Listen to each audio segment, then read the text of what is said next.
Hey guys, welcome back to my channel. So today it's going to be more of a watch me work type of video. It's not really a tutorial. I'm just going to pick up and just start working, and I'm going to be flat iron or blow drying and flat iron my frontal bob. It's 13x4. I'm not going to say what hair company it is because I'm done with free promoting, but for today you're going to need a wax stick. This is the Ebon wax stick. I picked it up at my hair store, local hair store, beauty supply store.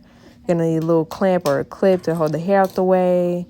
A comb because I parted at the front because I wanted the middle part, and some hair serum. The label's off. I forgot what label it is. Blow dryer because I'm blow drying it because it's still wet. What else do I use? Oh, some hairspray or heat protectant spray. My fault. And flat iron. This is a new flat iron too. I couldn't wait to use it. And a hot comb because yeah, I want it flat. And that's all I used. So yeah, just sit back, relax, and I'm going to just start going.